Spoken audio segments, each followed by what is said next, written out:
Bismillahirrahmanirrahim. Assalamualaikum warahmatullahi wabarakatuh. Alhamdulillahillazi hadana lihaza wa ma kunna linahtadiya laula hadanallah. Asyhadu an la ilaha illallah wahdahu la syarikalah wa asyhadu anna Muhammadan abduhu wa rasuluhu la nabiyya ba'dah. Puji syukur kita panjatkan kehadirat Allah Subhanahu wa taala karena sampai sekarang kita masih diberi nikmat iman, nikmat kesehatan dan nikmat kesempatan sehingga pada hari ini kita masih bisa melanjutkan rutinitas kita. Tak lupa juga layangan salawat serta salam kepada junjungan Nabiullah Nabi Muhammad SAW, Nabi yang membawa umat manusia dari alam gelap gulita menuju alam terang benderang seperti sekarang. Perkenalkan, nama saya Rifan Al-Farizji Majid, NIM 10573116520, kelas akuntansi 20E, jurusan akuntansi, Universitas Muhammadiyah Makassar. Dalam video kali ini saya akan membahas mengenai akuntansi dan laporan keuangan sebagai bahan bisnis dan sistem informasi akuntansi. Akuntansi dan laporan keuangan sebagai bahan bisnis menurut GSO mendefinisikan bahwa akuntansi sebagai suatu sistem dengan input data atau informasi dan output berupa informasi dan laporan keuangan yang bermanfaat bagi pengguna internal maupun eksternal entitas. Selanjutnya, bidang akuntansi dilihat dari sisi pengguna informasi dibagi menjadi dua, yaitu akuntansi manajemen dan akuntansi keuangan. Bidang akuntansi yang membahas penyusunan laporan keuangan untuk penggunaan eksternal disebut sebagai akuntansi keuangan, sedangkan bidang akuntansi yang berfokus pada akuntansi untuk tujuan intern entitas disebut akuntansi manajemen. Keduanya merupakan bidang akuntansi utama dalam akuntansi. Sebagai sistem, akuntansi terdiri atas input yaitu transaksi, proses yaitu kegiatan untuk merangkum transaksi, dan output berupa laporan keuangan. Berikutnya adapun 5 jenis laporan keuangan, diantaranya yaitu yang pertama laporan posisi keuangan, laporan laba rugi, laporan arus kas, laporan perubahan ekuitas, dan yang kelima laporan atas laporan keuangan. Selanjutnya akuntansi dan alokasi sumber daya manajemen. Entitas berusaha mengalokasikan sumber daya yang dimiliki agar dapat menghasilkan keuntungan yang optimal bagi suatu entitas. Informasi akuntansi menyediakan informasi yang relevan dan andal bagi pemakai yang dapat digunakan untuk menilai kinerja suatu entitas dan unit usaha.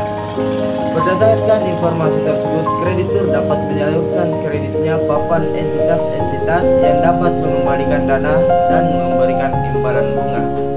Selanjutnya, adapun standar akuntansi keuangan. Standar akuntansi keuangan terdiri dari dua, yaitu standar akuntansi di dunia dan standar akuntansi yang berlaku di Indonesia. Standar akuntansi dunia yaitu International Financial Reporting Standard atau bisa disebut IFRS. Yang kedua, as Generally Accepted Accounting Principles atau ASGAP. Dan standar akuntansi yang berlaku di Indonesia yaitu yang pertama standar akuntansi keuangan atau bisa disebut SAK. Yang kedua, standar akuntansi keuangan entitas tanpa akuntabilitas publik atau bisa disebut SAK tetap. Yang ketiga, standar akuntansi keuangan syariah atau bisa disebut SKK syariah. Yang keempat, standar akuntansi pemerintah atau bisa disebut SAP. Selanjutnya kita bahas mengenai pilar akuntansi yang terdiri dari 4 pilar. Yang pertama, standar akuntansi keuangan atau SAK digunakan untuk entitas yang dimiliki akuntabilitas publik, yaitu entitas terdaftar atau dalam proses pendaftaran di pasar modal atau entitas fidusia yang menggunakan masyarakat seperti asuransi, perbankan, dan dana pensiun. Yang kedua, standar akuntansi keuangan entitas tanpa akuntabilitas publik atau SAK tetap digunakan untuk entitas yang tidak memiliki akuntabilitas publik signifikan dalam menyusun laporan keuangan untuk tujuan umum. Yang ketiga, standar akuntansi. Standar akuntansi keuangan syariah atau SAK adalah standar yang digunakan untuk entitas yang memiliki transaksi syariah atau entitas berbasis syariah. Yang keempat, standar akuntansi. Standar akuntansi pemerintah atau bisa disebut SAP adalah standar akuntansi yang digunakan untuk menyusun laporan keuangan instansi pemerintahan baik pusat maupun daerah. Selanjutnya kita melangkah ke kerangka dasar penyajian dan penyusunan laporan keuangan. Yang pertama ya penggunaan laporan keuangan, yang kedua tujuan laporan keuangan, yang ketiga asumsi dasar, yang keempat karakteristik kualitatif, yang kelima konsep pengakuan dan pengukuran unsur laporan keuangan, yang keenam konsep pemeliharaan modal, dan selanjutnya tujuan laporan keuangan. Menurut kerangka konseptual IFRS, tujuan laporan keuangan adalah menyediakan informasi menyangkut posisi keuangan, kinerja serta perubahan posisi keuangan yang bermanfaat bagi sebagian besar pemakai dalam pengambilan keputusan ekonomi. Tantangan akuntansi di masa mendatang.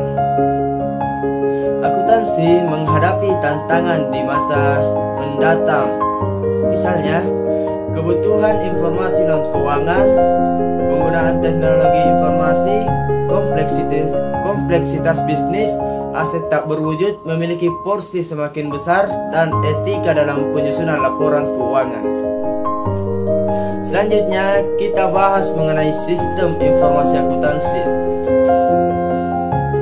Secara umum, sistem informasi akuntansi membantu manajemen perusahaan untuk mengumpulkan data-data keuangan, mengelolanya menjadi informasi yang bermanfaat bagi pengguna dan menghasilkan laporan keuangan.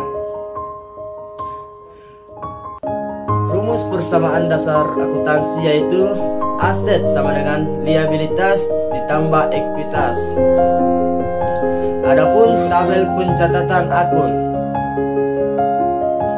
aset, liabilitas, ekuitas, pendapatan, dan beban, di mana aset dan beban jika bertambah posisinya di debit, sedangkan kalau berkurang posisinya di debit. Dan liabilitas, ekuitas, dan pendapatan jika bertambah posisinya di kredit, sedangkan kalau berkurang posisinya di debit. Selanjutnya adapun 5 jenis laporan keuangan. Yang pertama laporan posisi keuangan, yang kedua laporan laba rugi, yang ketiga laporan perubahan ekuitas, yang keempat laporan arus kas, dan yang kelima catatan atas laporan keuangan. Adapun siklus akuntansi merupakan keseluruhan proses yang dilakukan oleh entitas untuk mengolah data-data keuangan hingga menjadi informasi yang bermanfaat bagi pengguna untuk pengambilan keputusan informasi.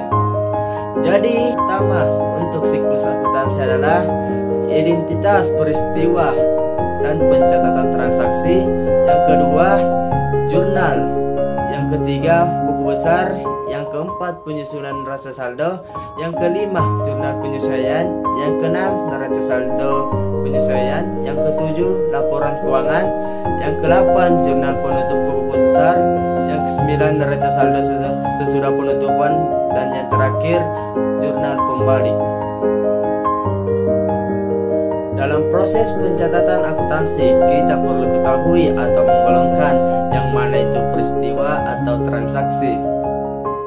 Contoh yang kita bisa lihat sendiri di sebelah, kita perlu menggolongkan itu peristiwa atau transaksi, jadi jelas itu peristiwa. Contoh soalnya seperti penerbitan SK promosi Bapak Adi sebagai asisten manajer akuntansi alias itu termasuk peristiwa dan kita buatkan jurnal. Yang kedua, melakukan pembayaran sewa ruangan untuk 2 tahun di Gedung Raja Agung, Jakarta Selatan dengan nilai total 120 juta. Dan kita perlu menggolongkan itu peristiwa atau transaksi, jadi jelas itu peristiwa. Selanjutnya kita masuk ke tahap penjurnalan. Seperti pada tanggal pertama, melakukan pembayaran sewa ruangan untuk 2 tahun di Gedung Raja Agung, Jakarta Selatan dengan nilai total 120 juta. Jadi jurnal yang terbentuk adalah beban sewa pada kas sebesar 120 juta dengan catatan pembayaran sewa ruangan selama 2 tahun. Pada tanggal 3 menerima informasi bahwa salah satu pemegang saham Bapak Jamal menambah setoran kepemilikan senilai 100 juta. Perusahaan menerbitkan 10.000 lembar saham biasa dengan nilai pari 2.000 kepada Bapak Jamal. Jadi jurnal yang terbentuk adalah gas pada modal saham dan agio saham sebesar 100 juta rupiah. Setelah penjurnalan adapun tahap berikutnya seperti pemindahan ke buku besar, penyesuaian atas pembayaran di muka, ayat jurnal penyesuaian, neraca saldo disesuaikan, laporan keuangan kertas kerja, jurnal penutup, neraca saldo setelah penutupan, dan terakhir jurnal pembalik. Dan kita bisa lihat contohnya di tampilan layar berikut ini.